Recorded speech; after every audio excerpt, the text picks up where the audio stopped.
live. We've been prepping since like 5. Or just catch us some.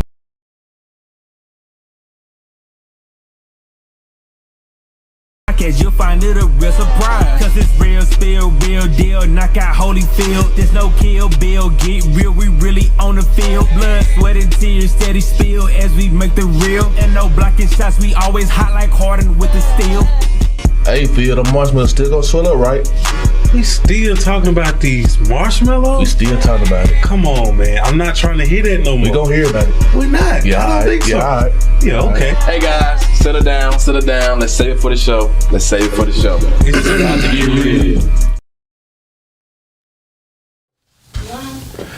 Welcome back, everyone, to Real Spill 601, your favorite sports show. You have me, your host, Yuan Nichols, and we got the regular crew with us. Real Spill Phil to my left, Larry Legend to my right. Yo. What's going on, fellas? How we doing? Feeling good, man. Feeling good. Ready for this game tonight? The NBA Finals tomorrow. Wednesday. But I guess we're just gonna go ahead and jump right into it then. Now, as many of you know, the NBA Finals is now tied 1-1, as both teams are set and headed to play games 3 and 4 in Miami, as they have split in Denver for games 1 and 2. With the series being tied at 1-1, I want to ask you guys, what's your thoughts so far with this series, and do you still feel the same way about your pick? I still feel the same way about my pick. I think that the Nuggets can still finish this in 6. I think that right now, I think this was a punch for each team. You throw one, I throw one back, and now it's time to see who wants it more. We know what the Heat gonna do, and I believe that the Heat they got a picture of what they want to do with the Nuggets. So now it's just about who really wants to win the championship more, and I think we're gonna find that out real soon.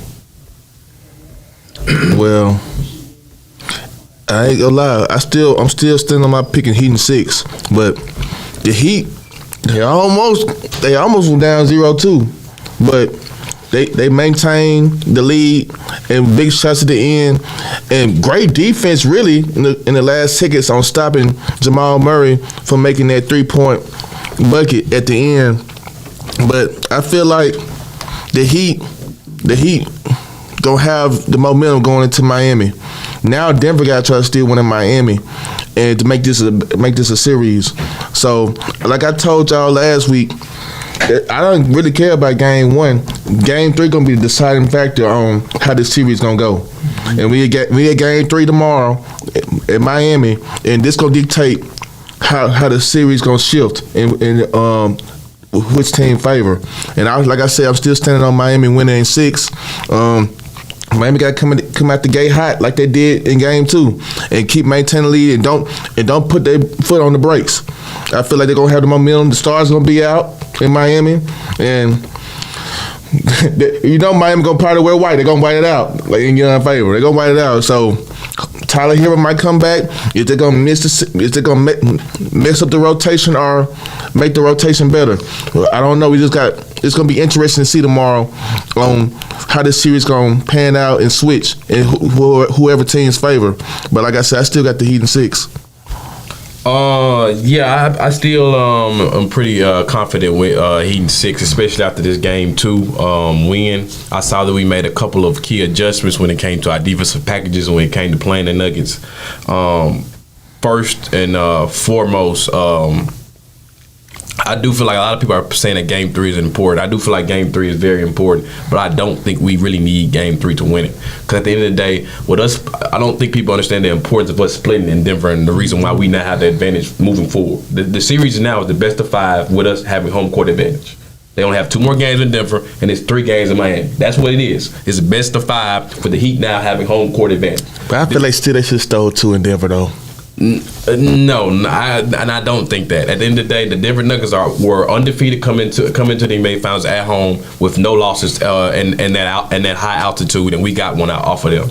And basically, that was just due to the fact that we cut off exactly what I explained. If you look back at last show, I explained exactly what the game plan was in order for us to start beating the Nuggets, and that was to put more pressure and lock down the wing players and Michael Porter Jr. and Jamal Murray, and we did that for the most part in Game 2. That's basically what happened. Because what happened Game 1? Jamal Murray, Caldwell Pope, Aaron Gordon, Michael Porter Jr. They got off. Aaron Gordon is not a factor. He's not a factor in this series. And people were talking about he played very well. He only had 12 points last game. He is not a factor. I will repeat that again. Aaron Gordon is not a factor. We will let him go and score 12 to 15 points a game every time. So if anybody want to use Aaron Gordon as the reason why the Nuggets are going to win, please come at me with that excuse. Second off, the reason why we won game 2 is due to the fact that we made Jokic a scorer. Now I know Eric Sports basically said to the untrained and casual eye that isn't exactly the game plan. I feel like to a certain degree he was correct in that statement. And I feel like to a certain degree he was using that to stay off the reporters to not really give up our game plan moving forward.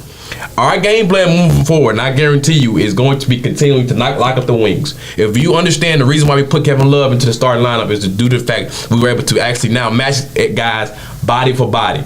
Putting Kevin Love in that position where he can guard Aaron Gordon in his natural position and put Jimmy Butler on Jamal Murray, who made Jamal Murray struggle for the most part during the series. I expect Jimmy Butler to finally give us a game. Maybe not game 3, but moving forward, he's going to give us a game. Right now, I think he's dealing with a lot of not only the ankle, he's dealing with some family issues, dealing with his father right now. I think that's kind of also on his mind. But I think that moving forward, we're going to see a good outing out of Jimmy at least 1 or 2 of these games in this NBA Finals. Then, as I predicted the last show, Bam Adebayo will have a good series. He's going to continue to have a good series because they don't have anybody that can guard him. If you put Aaron Gordon on Bam, Jokic is stuck to guard a guard, and then we're going to have to kill him. So at the end of the day, they don't really have a defensive package that's going to really stop Bam Adebayo. And if you look at the way at the plays and packages that we're running with Bam, he's using the same little dribble and delayed handoffs with Duncan Robinson and Gabe Vincent. And if you really are not just a casual fan, you will look and see the plays that we're running are exact same from 2020 when we played the Boston Celtics in the Eastern Conference Finals when Bam was basically averaging about 25, 10, and 3 or 25, 10, and 4. That's really what we're doing if you look at those offensive plays that we're running against the Nuggets. And that's kind of where Bam is really at his best when he's kind of the focal point of the offense. He's holding the ball, and he's really the guy that's facilitating the offense. And that's what we're basically doing when it comes to the offensive. Now, the only gamble that we have going is if Bam gets in foul trouble in any of these games, we kind of got to resort to either going small and putting Highsmith in, or we might have to go ahead and just look deep onto the bench, or maybe have Kevin Love play more extended minutes. But so far, I think that we're going to continue to play well. I don't think at the same time though that the Jokic scoring narrative is fully correct though, due to the fact that the shift in the game was due to the fact if you really watch the game was they had multiple turnovers at the end of that third quarter that led to us taking the lead. They had 2 turnovers by Jokic. Then you had Kentavious Caldwell-Pope foul 2 3-pointers on 3-point shots. And that basically let the game go wide open. Duncan Robinson 10-point run by himself also was effective. But I do feel pretty confident in saying I think that moving forward, I think we do have all the momentum. We're going to continue to let Jokic have an out-of-worldly NBA Finals run, but we're going to continue to hold on to the assists. Because how many assists did he have last game? 4. And when you look at it, his highest scoring games in the playoffs, it's not just this series. Every time he's went for 40 or more, they've lost that game. All four of the Nuggets losses, he's had 40. He had like 35 or 40 plus points, and they've lost those games. Which is why I said coming into this series, what we need to do in order to stop the Nuggets. So as long as Jamal Murray and we got Michael Porter Jr. thinking that he wants to be the man, if he's not scoring, he's really not giving you no type of production. It's not going to translate to too many W's. And I feel confident in still saying Heat in 6. I feel you on that. You made some real good valid points, but because Michael Porter, I was just about to bring up Michael Porter. I don't think that he's gonna have that same game in Game 3. He think he the man. He do. I think Jamal Murray. Michael Porter didn't have a good game 1 either. I think Jamal Murray and Michael Porter. This is the time where they can prove to all the doubters that said that they're not. But Murray like that. But Murray like that. Or it's some people that saying that Murray not like that. I think Murray's okay. So. For the people that's saying things like that, it's your time to prove it, and I think they're gonna stand on that 10 and do what they got to do to win the championship.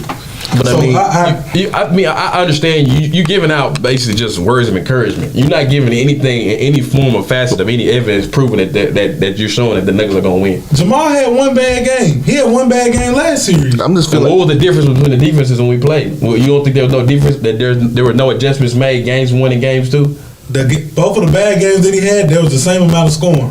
What do you mean both of the bad games? We had 2. It was game 1 and game 2. That's all he had. Jamal had like 22 the first game. Right. And I'm saying though, so what was the difference between game 1 and game 2? We locked them down game 2. We switched over and put game 2 he had 14.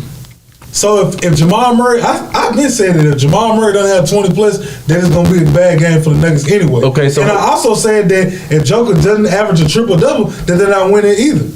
I've been saying that. I said that a couple episodes so what ago. what did you see from so far from game 2 where you feel like Jamal Murray gonna get off and he's gonna score 25 plus for the rest of the series? Well, they see what they're trying to do to stop him, so now they got to make adjustments. Mike Malone and the office gonna have to figure out something to stop with the Miami Heat. And I'm saying it don't sound like you got any adjustments that you can think of that had him to win. Well, I'm not the coach. You know how I feel about Mike Malone. He's not an adjustment type of guy. So I disagree with you on that. Like. He gonna start to fold, and the cookies and the crumble starting to crumble. I'll say this, and if you look back last show, I feel like I'm harping back on a lot of things that I've already said, but I do feel like that Eric Spoelstra is still head and shoulders the best. Well, he's the best coach in the NBA in my opinion. I really don't even think it's really arguable at this point. But at the same time. Yes, I had to talk with my brother about that. We're talking about right now. We're not talking about career and longevity wise. Greg Popovich over the last 3 to 4 years hasn't even made the playoffs because he haven't had nobody, man. Okay, but since DeMar DeRozan. Okay. So all I'm saying is you trying to give him the best coach right now award, and he hasn't even made the playoffs.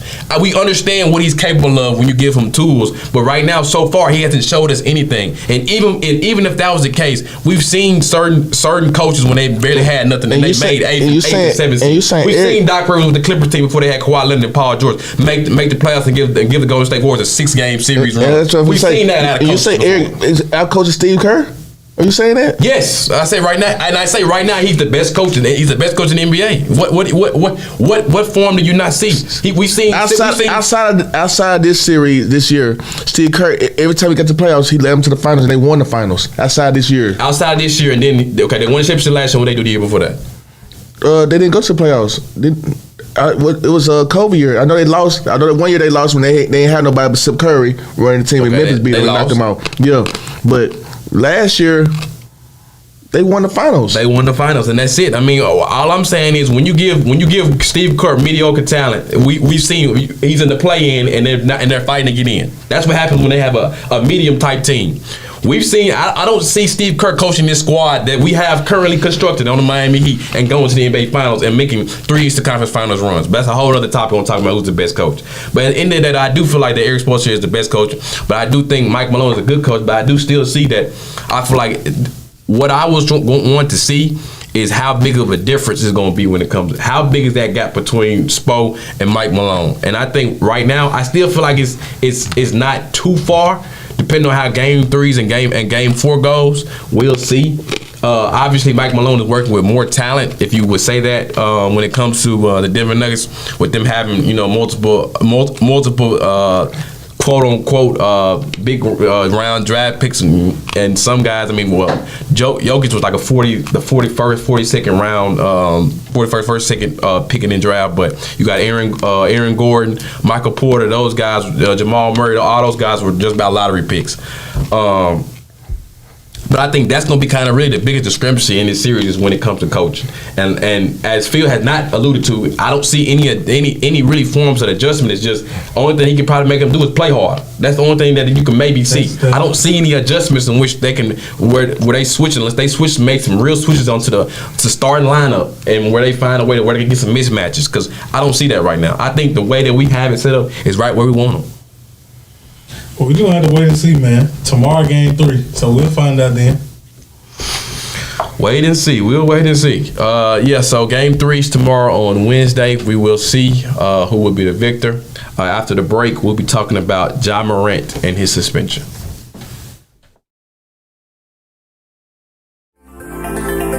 Looking Looking for the hottest content in the city of Jackson and surrounding areas? Check out WeBelieveDigital.com. Also follow us on Facebook, Instagram, TikTok, and YouTube. We Believe Digital Podcast is here for all your podcasting needs. Do you have something to say? Do you want your voice heard? Join the We Believe Global lineup. Be the star of your own show. For more info, call 800-492-5186, option number 1, or visit online at webelieve.global.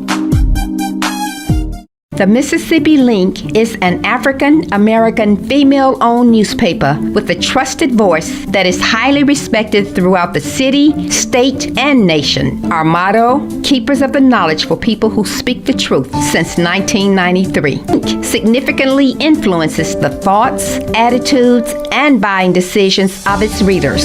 Call us at 601-368-8481 for your advertising needs.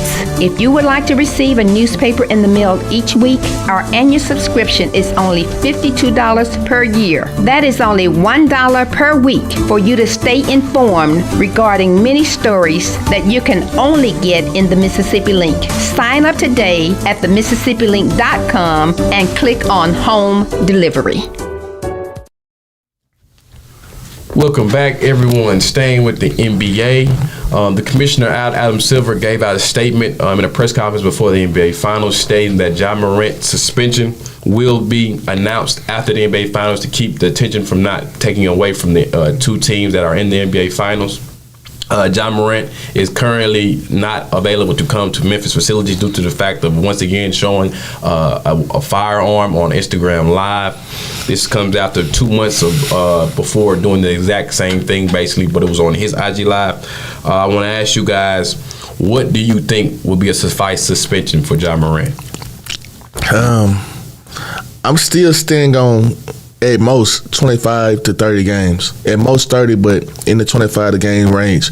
I read an excellent point on the web that if Ja Morant misses more than 18 games, he is ineligible for any NBA All-Star team or accolades as far as All-Star or first team or MVP, which is money, additional money or incentives going to the player.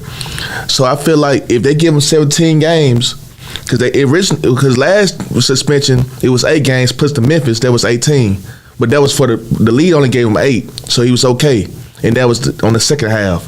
But this, if they give him at least 17 games, he's eligible technically. If he don't get in trouble no more that year, they'd be in the running still for MVP in the accolades I just named previously. So I feel like the league gonna give him 25 to 30 games, and that he gonna miss their money. That because I don't know about y'all, that he'll make a All-Star at least. I don't know about a first team because he didn't make it last year, but at least an All-Star with the voting being in the viewers' hands, in the fans' hands, you know. So I feel like it's gonna be, like I say, 25, 30 games. And Ja, please, man. Do you feel like it's 25? That you feel like he should get 25, 30? Yeah, I feel like it'll be 25, 30. I don't feel like they're gonna give him the book. I'm saying, like, do you feel like that he should? Yeah, I feel like he should. Because I feel like he is the face of upcoming face of the NBA. These young kids in the Nike EYBL league is rocking his shoes. Kids are rocking his shoes, loving his highlights. He's a flashy and an excellent player, but the off the field issues has been his downfall, and he's really one mistake away for either hurting his career entirely or entirely, or I don't know, something could traumatically happen. I don't feel like guys saying, "Oh, he should be fighting for his life" and all that. No, they respect him in Memphis, and I'll be assuming he has security, you know. But Ja, you gotta focus on yourself in this time off. Focus on that ball. Don't be running behind your sister in Valley like the people assuming you're gonna do. Stay in the shelter to get help or whatever, and focus on that ball, man. Your daughter and your family in this time out, because you know you're losing some money. You're losing some big money, and NBA and Nike really waiting to see how to go off what to do with you after the suspension. Now, if Adam Silver mess around and give him the book, then Nike gonna be like, okay, they done with him, so we gonna be done with you too. So it's all up to Adam Silver hands. He gonna be lenient again, or he gonna show a little bit of uplift and give him a little severity of a punishment.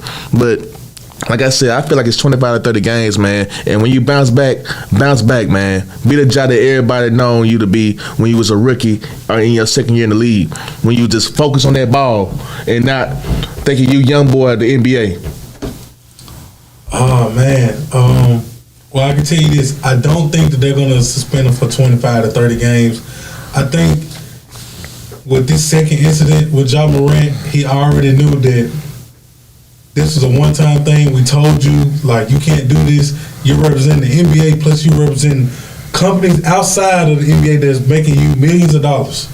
So now you're forcing Adam Silver's hand. So now I believe that he's just waiting until the finals is over. But the reason he's waiting is because it's going to blow up. I think that Adam Silver is going to give Ja Morant the book. And when I mean the book, I'm saying at least half the season. This gonna blow up. I think this gonna be more news in the NBA Finals right now. That's why he's waiting. That's exactly why he's waiting.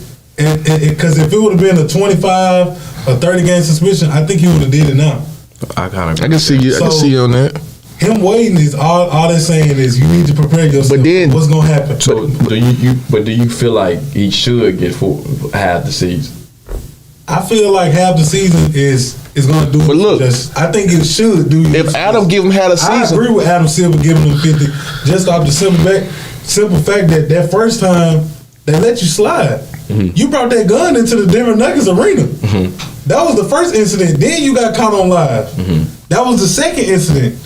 If Adam, that's really the third incident with Ja Morant. If Adam give him half a season, he gonna make more headlines because Ja gonna try to appeal that.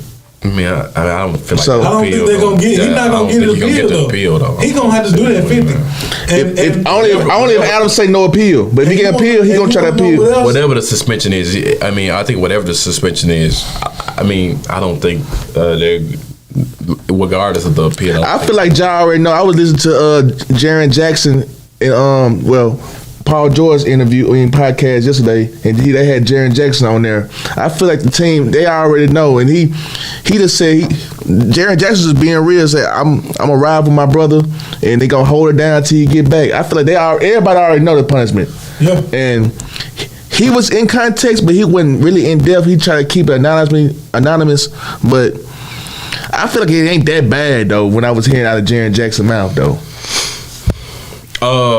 So yeah, we speculating on. Well, I feel like a lot of answers are kind of what we speculating on what the commissioner is going to do. I mean, personally, I think that to me, and I might be wrong. It can play both sides. The reason he's waiting is because regardless of what the factor is of the number of games, either way it might be an upward from both sides. So that may be the case.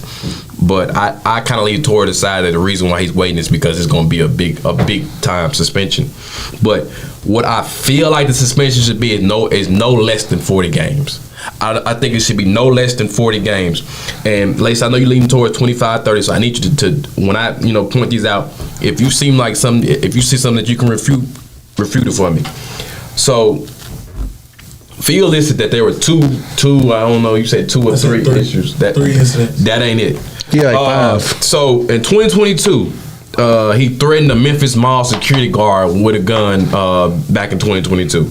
Also in 2022, he reportedly, this is allegedly, but I'm pretty sure at least some of this is something is valid. He punched a 17-year-old and flashed a gun at him allegedly.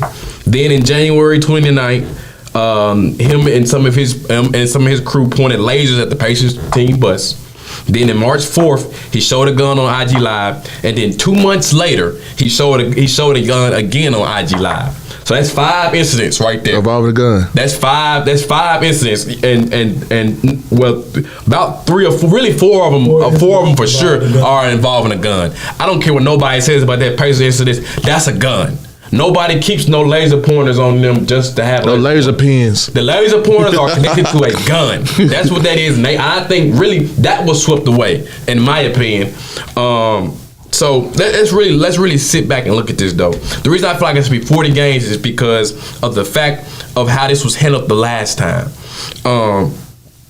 He was given an 8-game suspension, and they honored some of the games that the Memphis Grizzlies had already personally made him sit away from. And so he basically kind of had, after that, in Memphis game was maybe like, 4 or 5 more games worth of suspension moving forward, and he came back because he had that 8-day rehab. It was a total of 10 days, and he had that. But I think it was like an 8-day rehab in Florida.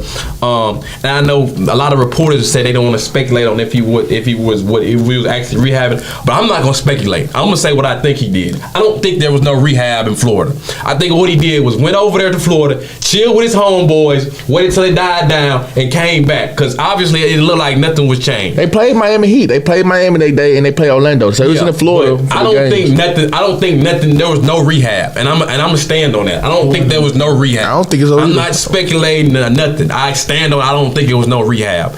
Moving forward, this was his statement after the March 4th, after the IG Live incident. I've made mistakes in the past that have caused a lot of negative attention to not only myself, but my family, my team, and the organization. My job is to be more responsible and more smarter moving forward. 2 months later, what did he do? Show a gun again on IG Live.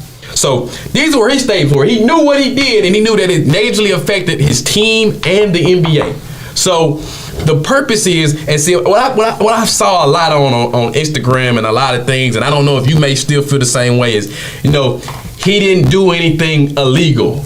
And I'm really sick of hearing that as an excuse, because the one thing when you sign up for a job is depending on what your job is, your job title is, what you sign on your contract, you find that you are a representation of your organization or your company. The reason why when you sign those certain contracts, there are certain things that you cannot do, or there's certain stipulations within that, is due to the fact that you are becoming now an extension of that company. You are a representation of that company. What you do is now a representation of that. You know what that is, right? But when it comes to representation of organization, do you not? But look, hold on, I'm not done yet. You can refute it in a minute. But at the end of the day, you are now an extension of that organization. If your organization is saying they don't want to be shared in that type of light, where the guards, if your organization is, they don't want to find that you're out and open, participating in drugs, narcotics, or even maybe being out in public intoxication in certain fashions. If a video or something is displayed and you have to take a suspension or whatnot, those are all stipulations that coming in. Certain people that you have and certain people that you hang with, there's certain things that you really can't take them to, because what. It's not because okay, it's just what they gonna do, because they gonna represent you too. Mm-hmm. That's what it comes down to. So all of this not illegal. He is a multi-million-dollar athlete, where not only is he a reflection of himself and his brand, but a reflection of the NBA. The NBA, after the Malice in the Palace, made sure moving forward that violence, guns, and anything of dealing with certain quote-unquote thugs was not going to be the display moving forward in the NBA, which is why they put swift action on those guys in the Malice in the Palace. Gilbert Arenas brought guns into the facility. They did swift and harsh punishment on those guys. I don't think there's no doubt in my mind if David Stern was the commissioner right now, he would have gave Ja Morant the book the first time. And I feel like David Stern would have gave him the book the first time, which is what he should have got the first time. That 8-game suspension is the reason why you look up and see. That's why they do some of the things that they do, and I feel like that correlates, because a lot of these guys see these high-end athletes when it comes now you got to put the Ja Morants, the NBA young boys, and those of that nature. What they see, they do certain hardest things where it's not really conducive to something that's positive, but they show more into a negative light, and they see that they don't see a real type of punishment moving forward. Mm-hmm. They said the punishment is really more so a slap on the wrist, and then they get back to doing the same thing that they doing, and they still got motion. They're the same motion. It ain't really nothing changed. That's just how it really rolls. And because of that, that's how they look at it moving forward. We cannot keep giving this dude no slap on the wrist. I get everybody likes him, or they're rooting for his team, or that they see the talent that he has. You need to make a statement. Get this man at least half the season, half the book, due to the fact Give this man half the season to show an example. This is not what we have moving forward. I don't care that now everybody been talking about him and he's sitting out. They aren't playing any games. Hit it where it hurts. 40 plus games at least. I got 2 now points. You go ahead and refute. I got 2 points. My first point, they ain't saying that when congressmen and senators have pictures of rifles, AKAs, and family pictures. You ain't saying that same kind of stuff. They ain't getting in trouble, and they congressmen and they working for our government legislator. You know what I'm saying? Okay. I know it's an NBA and you protecting the logo or a shield or something in that nature. Okay, and when you give me one, let me just go and refute that point. And you come back with the second one. So you said you put out congressman. When you were growing up, when you growing up and you get in trouble and they say and you say, but they were doing that. What they tell you when they tell you that when you growing up? Huh? When they tell you when you say, oh, but they were doing this and they were doing that. What does that stop you from getting in trouble? No.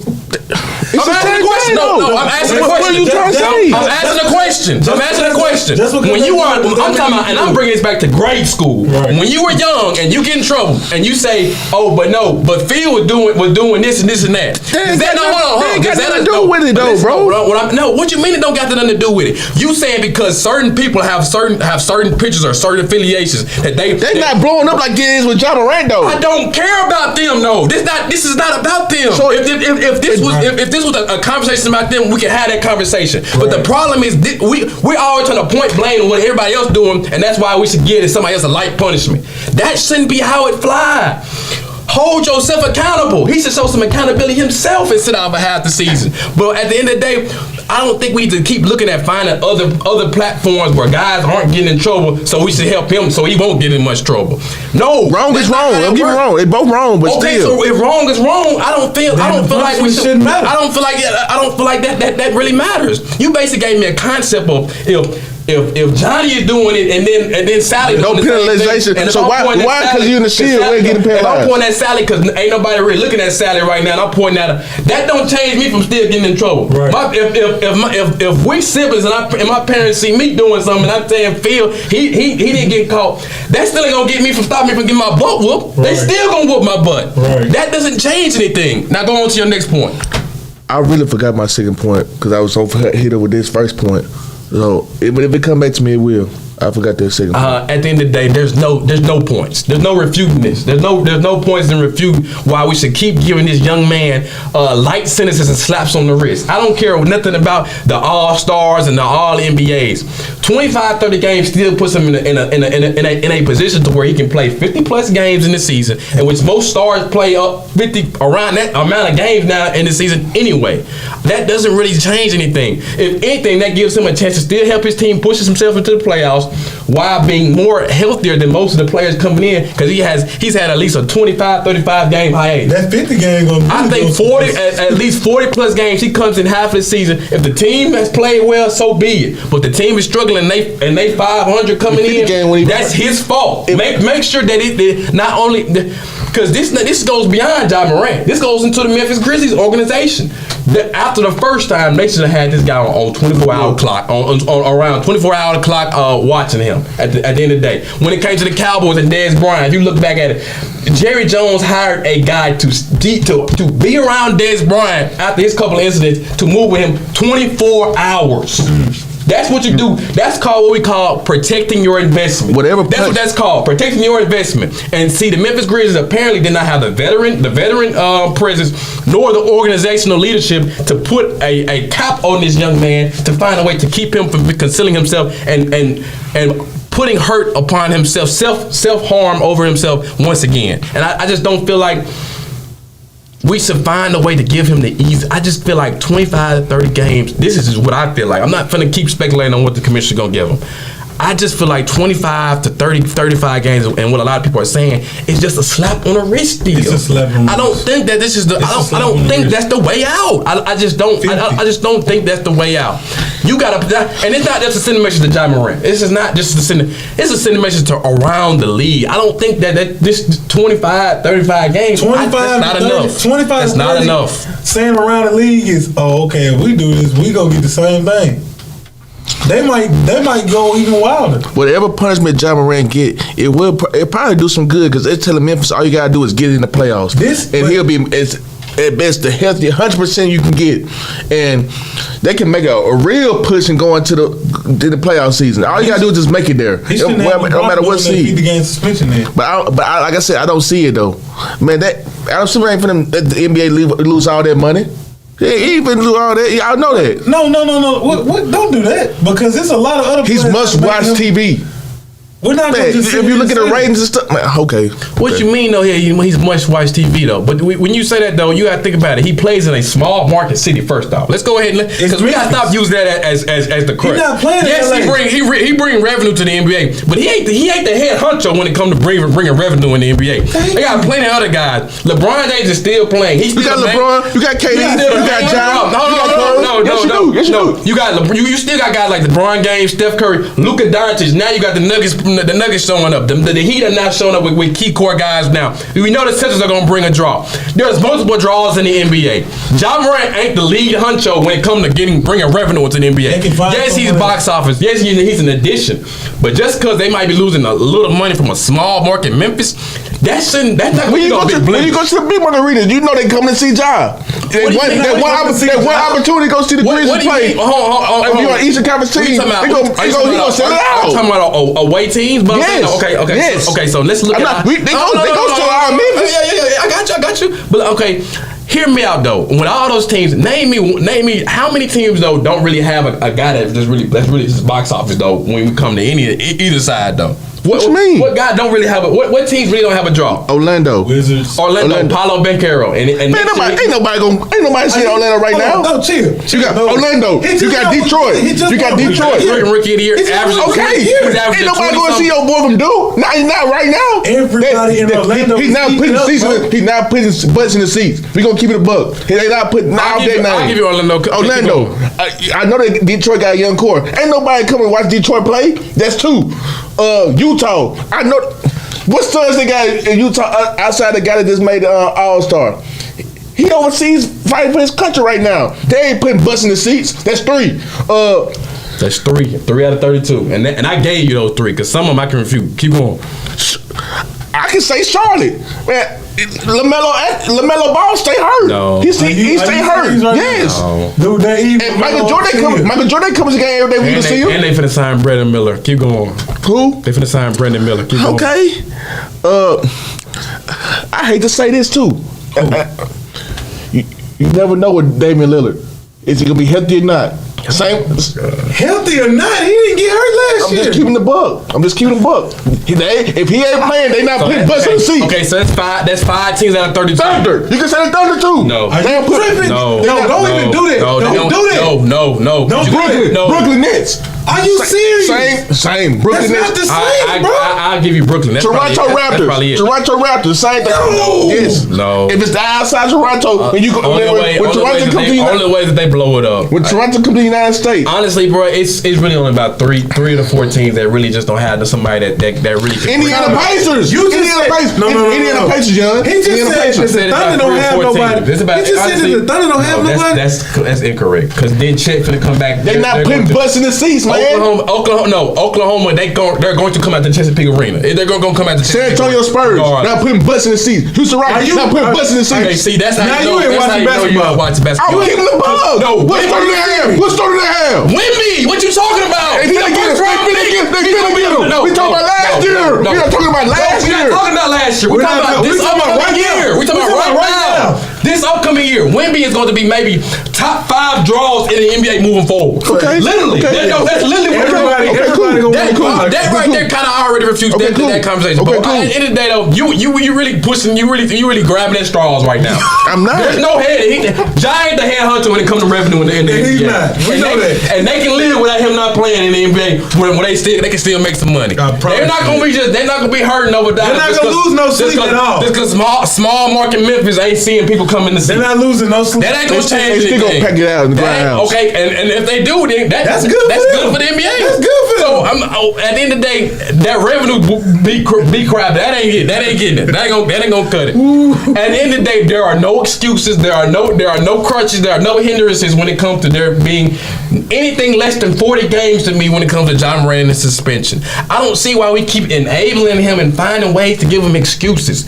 I don't care. I don't care if he's a bright young man. I don't really care that, because at the end of the day, when you look at it, if this was somebody that was not John Moran, these punishments would be a lot more crucial. And if you look at it when it comes to a job, if I was working at a school, if I'm working at a school district and there's a video get put out of me on IG Live showing a gun, at bare minimum I'm out for a year. At bare minimum I'm probably suspended, but that's probably I'm out. I ain't gonna lie, I'm out of there. You only got my license is gone. My license is stripped. Gone. Suspended with no pay. I don't see why you shaking your head. Suspended with no pay. You work at a hospital. If the hospital seen a video leaked of you flashing the gun, you riding around flashing the gun on some stuff, and they also said they uncovered more information. So who knows if they hitting licks or not? But if that gets uncovered to you locally, just locally in Jackson, you riding around with a gun, is the hospital gonna keep you employed? They probably won't. So why are we making changes when it comes to John Moran, when it comes to his employment? And we're not even asking for him to be fired. We're just trying to give him half the year. We're giving him a suspension. They might give, nice. Like I said, they might give you a suspension, but they're not gonna give him the book. You can think about what Miles Bridges did last year. He abused somebody, abused a female. And he gave him the book. And that gave him the year. He gave him the book because he committed a crime. He committed a crime. He committed a dang crime. John Moran did not commit a crime. Okay, so he just flashed on social media. Okay, so he plays for. Hold on. You keep saying just flash on social media, but you literally just said and he just started suspension. He just suspension. Yes. Okay. But he didn't do nothing illegal. All right. You just said that if you dealing with your job, well, you know with our job. So when it comes to any job, you see if there are certain ramifications and certain punishments when you show a bad and negative reflection connotation when you are employed to a certain service or a certain company. Correct. We've all established that. Correct. Right? We've all established that. I'm not going hissy fit and holler with you and go back and forth with this. At the end of the day, you have acknowledged that when it comes to any other employment, just because you like John Moran or you are, it ain't got nothing to do with I like him by now. No, it don't have anything to do with it. No. And I'm not just talking about you though, because that's the masses when it comes to people like you that's on this side. I don't care that because you like him, because he's an NBA player, because he's making a lot of money, because I feel like he's a representation of the culture that he shouldn't get too many games, or because that he shouldn't be seen receiving the book, or because he ain't broke no law. At the end of the day, we know in other jobs and other businesses, this is the same thing. That should be the same exact type of ramifications. If not, more massive. You gotta think about it. He is a multi-million-dollar person. When you are paid more, there are more responsibilities that come to you. Yes. When a job gives you, that's with any job. When a job gives you that six-figure salary, that comes with some responsibilities. They ain't just giving it to you and you can do whatever the heck you want. Right. I guarantee you that. If you feel like you can go ahead and get you a six-figure, a seven-figure check, seven-figure salary off a job, you can do whatever. By all means, see what happens and then come talk to me. See what happens and then come talk to me and see where that leads you. Because that's exactly the same situation. I think the only reason that we're giving him a pass is because it's John Moran. It's John Moran because his name is big. Yeah. He has a big draw. If and like Lacey say, the kids they selling and they buying shoes. We got to stop using all that as an excuses. Those are actually what we're using as crutches to enable this young man. And I think not only him, but that becomes a representation and gives kids the wrong idea. That gives these youth the idea that if I do this or I do that, at most, I'm just gonna get a slap on the wrist and I still got another chance and I can really go back and do the same exact thing. That's all it's really showing me. And people can refute to me and say, kids not thinking like that. What do I guarantee you? I guarantee you. I've seen a child tell me, because NBA YoungBoy did it, I can do it. And this is no lie. This is no lie. Right hand right here. This is no lie. He's told me, because NBA YoungBoy did it, I can do it. That's literally what I heard verbatim. So they are literally soaking up certain things like this in, and they feel like that's the way to move forward. And because of people like Lacey, where they explain ways where they feel like he should be exonerated and find a way to not be as harsh of a punishment, is what reflects as in a negative connotation, and I really don't. What I think really why I'm so until the NBA enforce rules and laws, then it's illegal in my book. It's legal, but it's simple. It's really simple. We're making it more complicated than it is. It's a job and employment. Until they put in the NBA Constitution or the players' Constitution, it's still legal technically.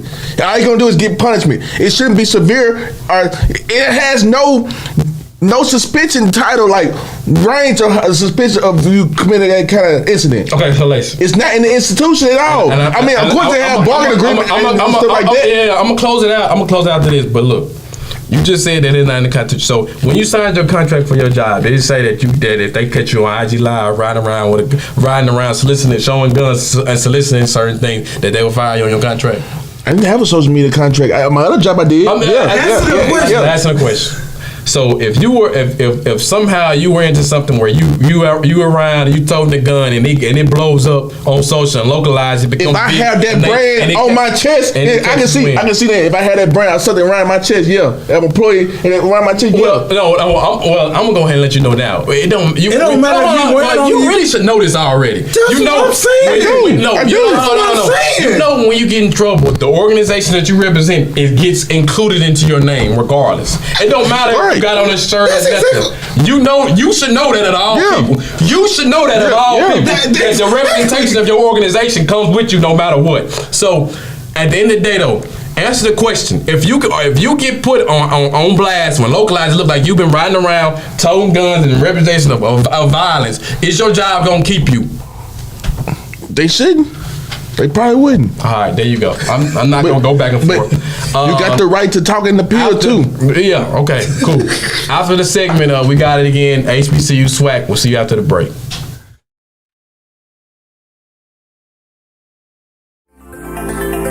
Looking for the hottest content in the city of Jackson and surrounding areas? Check out WeBelieveDigital.com. Also follow us on Facebook, Instagram, TikTok, and YouTube. We Believe Digital Podcast is here for all your podcasting needs. Do you have something to say? Do you want your voice heard? Join the We Believe Global lineup. Be the star of your own show. For more info, call 800-492-5186, option number 1, or visit online at webelieve.global.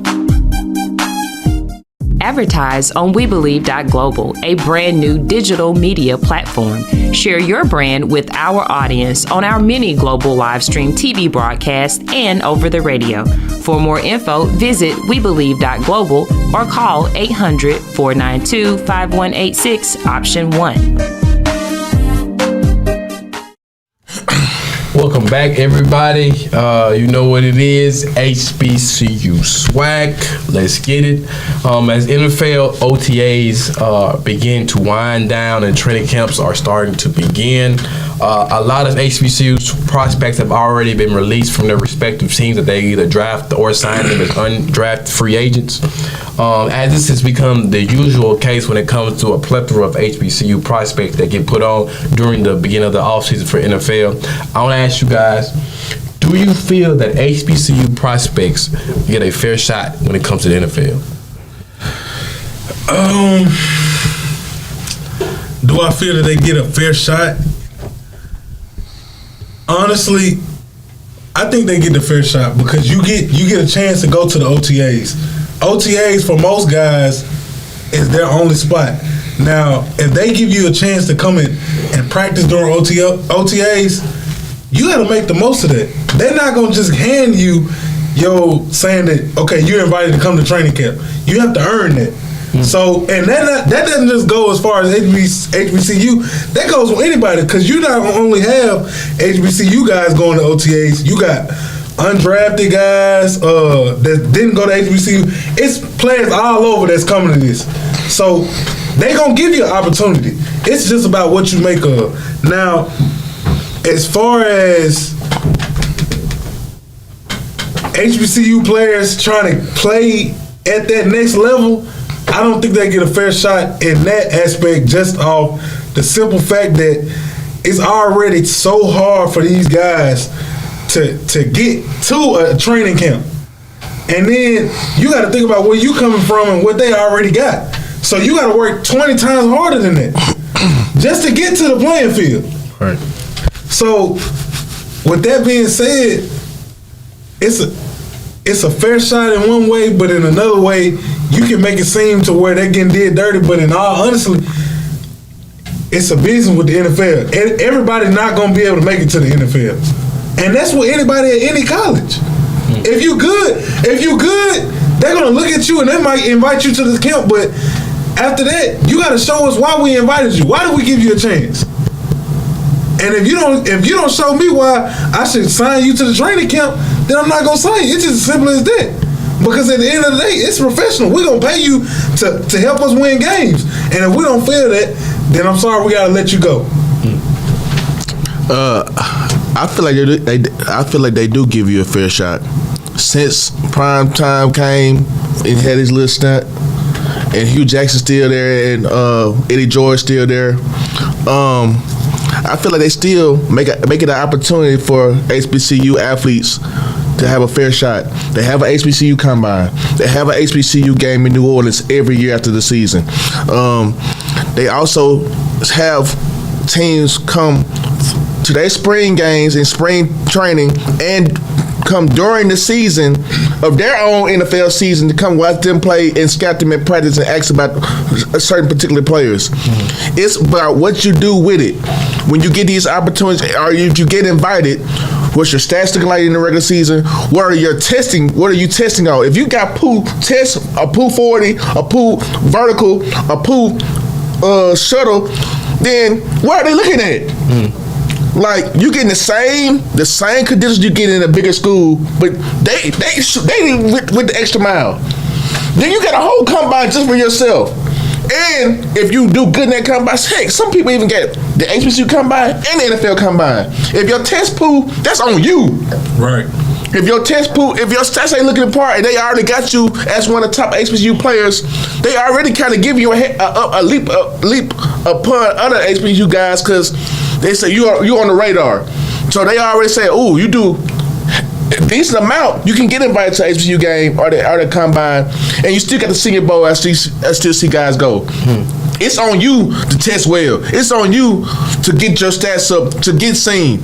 When you play the big games, the money games, show out. Right. It's on you. So I credit some of the guys that I know personally. They still on rosters. Really? Yes, they play their butts off. The guy from Alcorn, they did their butts off in these little combines and stuff. And no, they didn't get drafted, but they still on the roster right now. Heck, some of these guys taking team photos, so they doing dang good right now, if you ask me, because they got invited to the 53-man roster to try to make the team now. The real deal. And then some guys, the scissors cut the straw. You know what I'm saying? They in other franchises in other leagues. And some guys didn't get a chance. And then the Canadian Football League. I'm just keeping the bug. They still got a chance now. They still got a chance. And heck, it's still guys who did well in the what's the Rock League? The XFL. Right. And now they're getting called to the show. Right. And if you get cut off the show, you gotta go back to the XFL. Or you gotta go back to the USFL. I don't know what that feels like. So at least they still getting opportunities. Hey, they not at the show, but they AA, AAA, or Arena Football League. Hey, keeping the buck. They not quite there yet, but they still got an opportunity. They still can make decent amount of shit. They still making more money than me. You know what I'm saying? I don't know how much longer now. Depending on the way they play. Right. That's what I'm saying.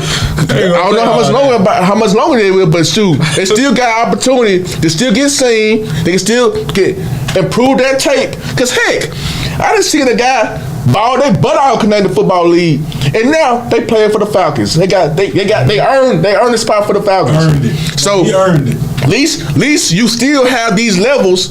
Heck, my guy speaks. He ain't been off the league for like 2 or 3 years. And he bought his butt off in the USFL. And look, when that season over, I guarantee you get a call to the show. You still got opportunities, although you still got to work your butt off and still produce amount of tape. You can still get seen to the show. So I still feel like it may not be where you want to, but if you keep working, you can still get called because you still could suit it up and pad up. It may not be the city you want to or the league, but you still got opportunities until it wears out. Now, if you ain't producing in that little league that they go against the same guys because they feel like you're competing with in that caliber, then you gotta find a plan B. Either coaching, either school teaching. You gotta find a plan B because your opportunity ran out. Right. Or you're gonna be back home wishing, man, I wish I had one more opportunity. Don't You don't want to do that. So guys, if you're on that level that you didn't make it first week or second week of the team, you got. This might be it. Just keep it book. This might be it. Cause you might not get a second or third chance. But it's being real. You're gonna be on somebody's coaching staff, wishing and hoping. I'm just keeping this real as I know how to. I feel you. This is real spill. This is real spill 601. If I don't sugarcoat it and tell you like it is, you won't hear. Is your mama and daddy gonna tell you like it is? I would hope so. To hear from somebody else. Let's keep in the book, man. I hear you, bro. Keeping the book. I say y'all basically kind of are on the same sentiments when you basically feel like they got a fair shot.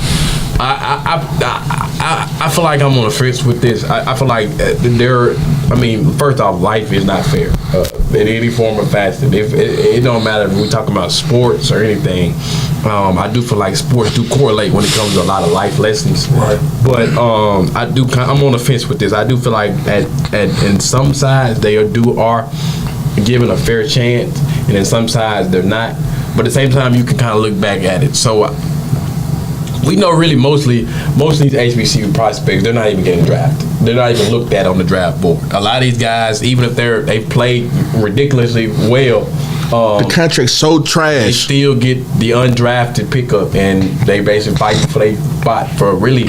Even if they get on the team that year, they're fighting for their spot really squad for about a year or two. And if they don't really see no production, either the team ships you out and you got one more shot, or they go ahead and just they just call it a wrap. And I feel like on that end, once you get on, most of the time you got to have your own opportunities. Think of the Ryan Clarks of the league and things of that nature, where they had to just work their way up and become the household of the name they are. They just took advantage of the opportunity that was given to them. And I do feel like in some facets, I feel like some of these guys, I think I do. And this is personal. Personally, I'm not going to put it as I feel like I know, but personally, I do feel like some guys. They were probably maybe high somewhat recruits kind of at the begin with. Then they start off, and then they got into the HBCU life, and then they still feel like that.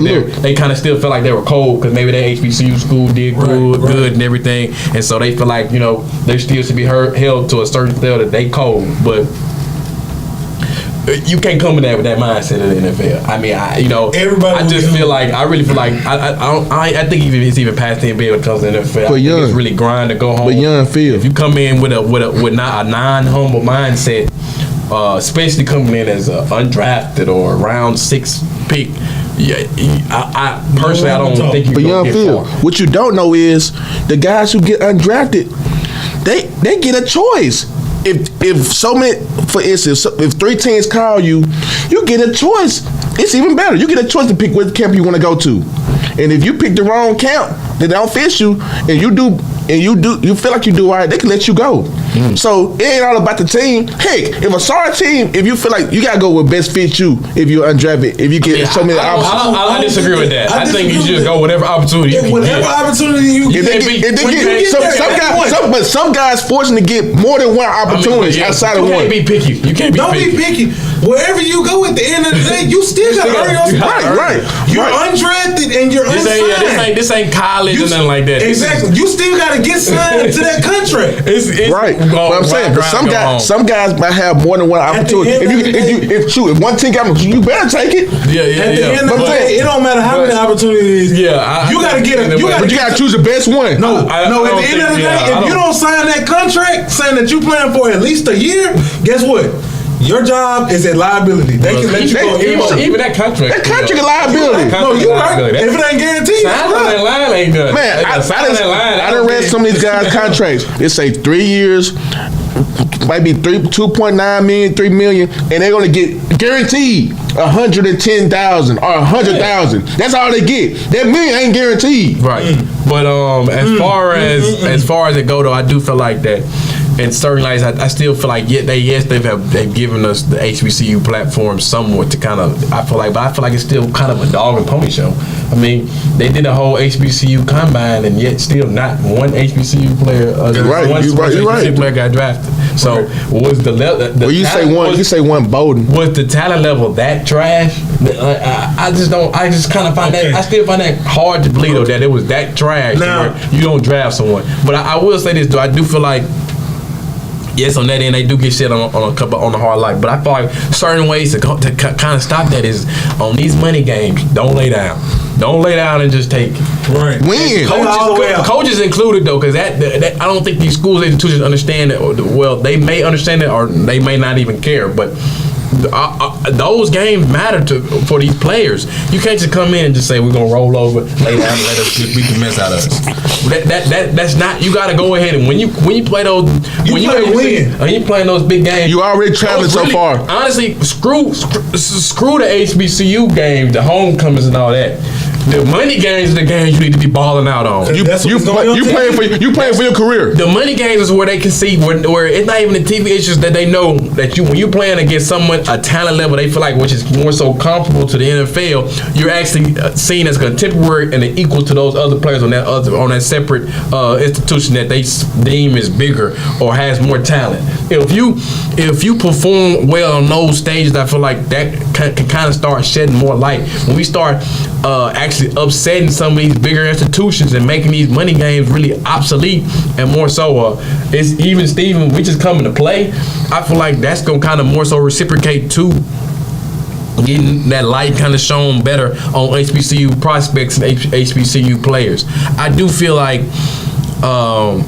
when it comes down to it with all of these money games, and no, I disagree with the notion of not playing any big schools of money games. I don't think that's a good idea either. I think you take the games, but not to just take the games. I think you try to find ways where you can actually win. Don't come into the game and just let them whoop your butt and just let you lay down and just let them whoop it. I don't agree with that. And take the free food and free hotel and free plane ride. I don't agree with that because I think a lot of times a lot of these players already come in with the mindset. Now I'm not speaking for everyone, but I'm pretty sure there's a good fraction of the players that come into those certain games knowing, okay, we're just gonna get our butts beat to sleep. Let's just do this. I'm going to a high power school. I get my cameras right, showing I'm playing at this institution to get my butt whooped, and you putting up subpar numbers. And yeah, so at the end of the day, I just feel like there are certain opportunities and stages that come along before even getting into that draft process that can kind of help and conducive being for HBCU athletes to be kind of shed on a better light for them to get drafted in better positions. Because at the end of the day, we know basically after round 4, you really a guy that's fighting for your spot. But especially if you're an undrafted player, you're definitely going to be fighting for your spot. And I just think moving forward, we need to look at every set or phase. I do feel like there are certain. I mean, when you get opportunity, you gotta take advantage. You gotta find a way to keep your foot in the door. At the end of the day, and that's how it is with anything in life. Not just football, but anything. You know, whatever industry you deem is, you feel like you supposedly feel like you need to be at, and for you to get to that certain level, and certain things you gotta find a way to get your foot in the door. And whatever it is, whatever it may be, you just gotta do the best of it and find a way to continue to not plateau, but to keep going higher within the ranks of whatever said industry. And I think that's really what's going on. So I that's why I feel like I'm kind of on the fence here. I think it's a certain degree where it's fair because some guys do get the opportunity to play and come and work out for those OTAs or those rookie mini camps, and some of them they don't get that opportunity. And I think some get the opportunity, but they still not taking it serious enough. If you know coming in, you're not really basically NFL size or whatever they want to say. Like I know there are some guys that still find a way to make success because you're not, the biggest or the fastest, but you got to find a way to put an imprint. You have to find a way to separate yourself from everybody else. If you feel like certain things where it's glaring, you need to work on that. Whether it be size, speed, mobility, lateral quickness, whatever it looks like. If you got a very glaring weakness, you need to really work on that moving forward before you get to that draft process, because those are going to be things that they're going to be. That's really going to be. Instead of they're going to point it out. This is what guys. Let's be real. This is what guys' problem is. They so kind of doing a 60-minute cameo or promo of what they thinking they doing, but they ain't be worth a dang. It don't be worth a dang. Or they showing their highlights of what they doing, but that's not leading to what you're doing at the end factor when it counts. You know what I'm saying? You can be in the gym all you right, working out, doing a cameo for the likes and retweets, but is he gonna get the job done? These little cameos ain't getting the job because you still stuck it nowhere. Yeah. Just keep it a buck, man. Well, yeah. I mean, at the end of the day, hopefully we'll see some more light shed as the years go by. But going back in it, I do feel like we've taken a hit when it came to the departure of Deon and things of that nature. I do think we've taken a hit. It's gonna be kind of. I think we've actually put ourselves into a deeper hole. Oh, Deon that chilling. We gotta kind of really climb out of that. I don't think we really are kind of understanding, because we do all know. I mean, yes, the JSU fans are gonna be out, but we know it's not gonna be the same. They're gonna be the same. We ain't gonna see VIP. Oh. The clock. Hey. Coach Taylor on the clock. Let's keep it a buck. It's second week. Southern Jaguars ready for it. FAMU, they thinking this is the year. Same. Hey, not just you, Coach Taylor. Coach McNair, you was on the clock this year. He was on the clock. He was on the clock. No, but he was on the clock last year. On the clock last year. He should have been on the clock last year. No, he shouldn't have been on the clock. He should have been out of there. Look, his seat is red hot. You see what Valley did? He ran from the smoke and he went with Wonder Boy. He got his Wonder Bread and everything, a whole office. Let's keep the bug. I ain't got nothing to sugarcoat.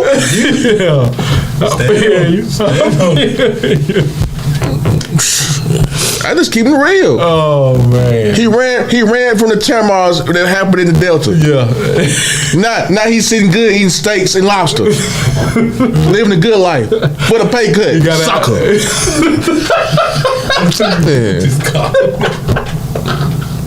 Let's keep the buck, man. He's out with a bang, huh? Hey, if I can get steak and lobster and a good pay raise and then run from the smoke, then so I be it. I hope it give you a better opportunity somewhere else. You better hope that steak was worth it. You better hope that $200 steak was worth it to give you a good job and outcome. If you just sitting there holding a clipboard and a microphone and a headpiece, man, don't get me started. I hope you well, Valley. I hope you well, Valley. I hope Neil Moran bringing some line life, man. I hope she brings some line life, man. Because this guy's running from the smoke, man. I hate to say it. It's gonna be a time right there. I'm just saying. I just hate to say it, man. Running for smoke because it is a better opportunity. Don't get me wrong. Right. But you just sitting there holding a clipboard and analyzing stuff. Man, come on, bro. Eating your Wonder Bread, chips and dip, man. Come on, bro. Cause you next to Wonder Boy, man. Come on, man. All right, y'all. That'll do it. That'll do it right there, guys. Thank y'all for watching. We may see y'all back next Tuesday. Thank you for watching. This is Real Spiel signing off. We are out of here.